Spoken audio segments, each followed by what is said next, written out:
Okay, so I'm in Worcester today with Charlie. I'm going to be asking Charlie the question that has been stumping people all week. Okay, so Charlie, here's the question. Do you believe in the scientific impossibility that nothing created everything? It's proper profound, you know. Nothing created everything. I think, yes. Yeah, because I think there's got to be a first cause, and I think that first cause would naturally occur from nothing. Okay. So if we define nothing as no thing, it lacks all potential, possibility, and power, because it hasn't got any properties at all. How could nothing produce everything? It doesn't have any possibility of producing it. It's like something in the, I guess it's like something in the atmosphere, because like there's got to be something for there to be nothing, because if you think about it, nothing is something. So nothing is something. So really you're arguing for something, aren't you? Yeah. Okay, brilliant. So when we look at the universe, and the universe began, according to modern science, about 13.8 billion years ago with the Big Bang. You've heard of the Big Bang? Yeah. Probably studied it at college and school and stuff. Something caused the Big Bang to happen. And that something must exist before and outside of our universe.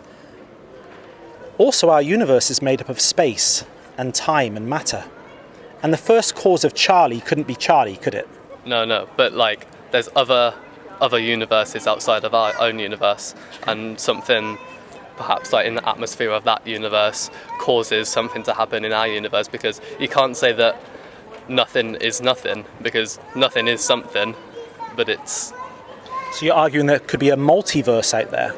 Yeah, there's definitely a multiverse, and it's just in one of those multiverses there was probably a universe or a universe in one of the multiverses that has caused our existence. Now, 3 of the top leading cosmologists in the world have a theorem. It's called the Born-Guth-Vilenkin theorem. Yeah. And they state no matter what universe, even if it's a multiverse, if it's been expanding throughout its history, then it cannot be eternal into the past. It must have an absolute definite beginning. So we're now looking at a cause of the universe, or even a cause of the multiverse, that transcends the universe, that must be necessarily spaceless, because the first cause of space cannot be space, it must be spaceless. Yeah. The first cause of time cannot be time, it must be eternal. And the first cause of matter must be immaterial. So we're looking at a first cause that's spaceless, timeless, or eternal, that's immaterial, that transcends the universe, that's immensely powerful.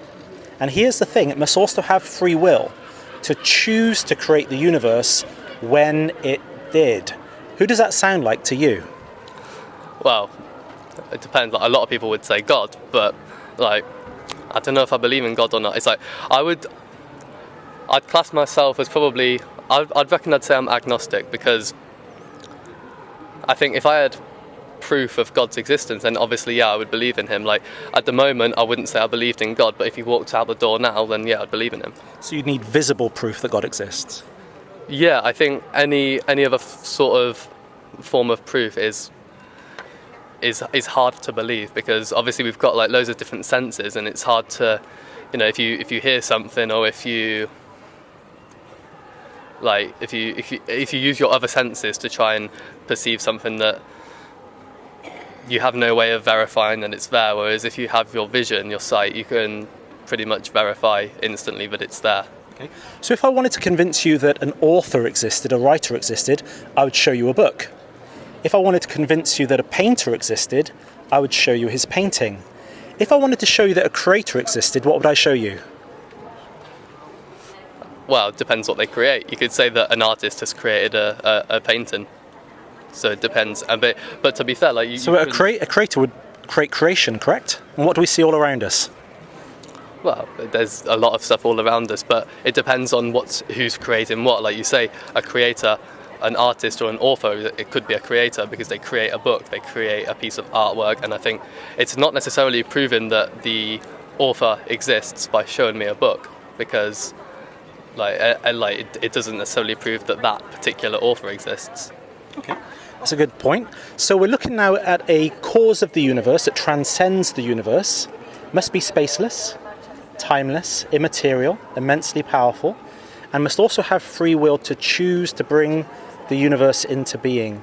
We can work this out by using the scientific disciplines of philosophy and cosmology, and looking at the universe as a whole, we can tell that there must be an eternal cause behind this universe. Doesn't that sound like God to you then? It depends how you define God. I mean, because define him as a spaceless, timeless, immaterial, transcendent, immensely powerful free will agent. In that definition, then, if you would define him like that, and you're asking me what that sounds like, then yeah, you could define that as God. But I think people I think religious people would, especially would see God in different ways depending on how he's supposedly affected them and how he's sort of helped them, I guess, depending on how they sort of see that and how they perceive that. So each person might have their own kind of view of God with nuances. Like somebody might see him as an old man with a grey beard sat on a throne somewhere. Somebody else might see him as a transcendent mind.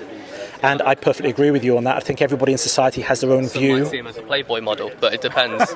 It depends, what people think that, their version of God that exists in their mind. It depends, what they think it's done for them and how they think their version of God it has helped them and how they perceive that. And I think a lot of it, to be honest, is to do with manifestation. And I think a lot of people, if they pray for something and they want something bad enough, I think a lot of the time it's self-prophecy and they'll work for it themselves. I think it's almost like a placebo effect. In a way, that's just my opinion. And that's what we're here for today, people's opinions.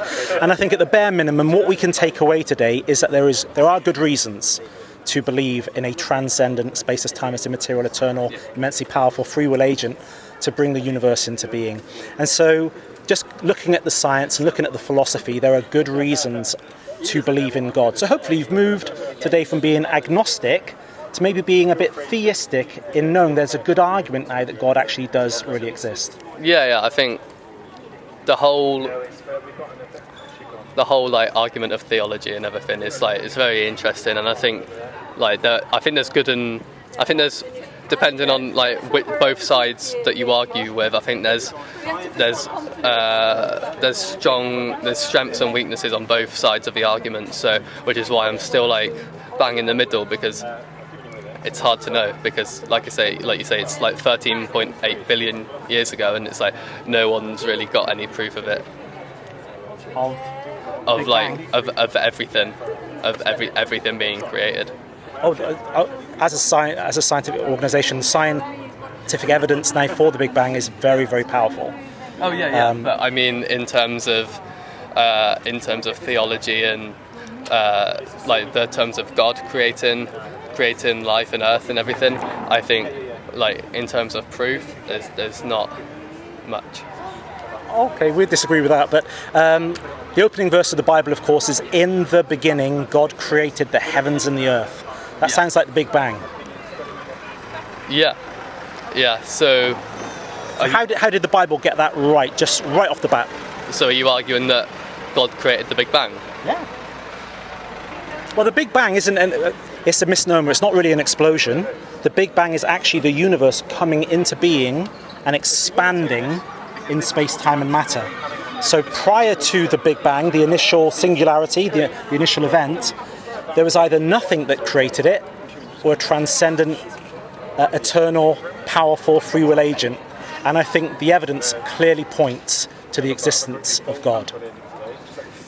I think, yeah, you make a good argument there, but like I say, it's sort of, I think with both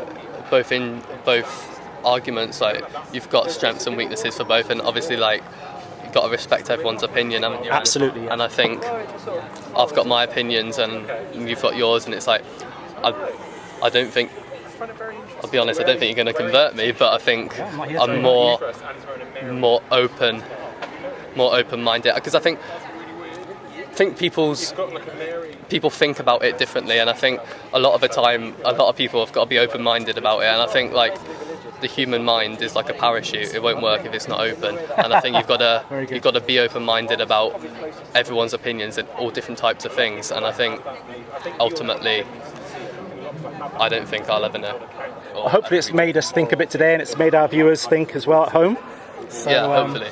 Thank you so much for your time. Thank you. Really appreciate that. It's an awesome interview. Thank you. Thank you.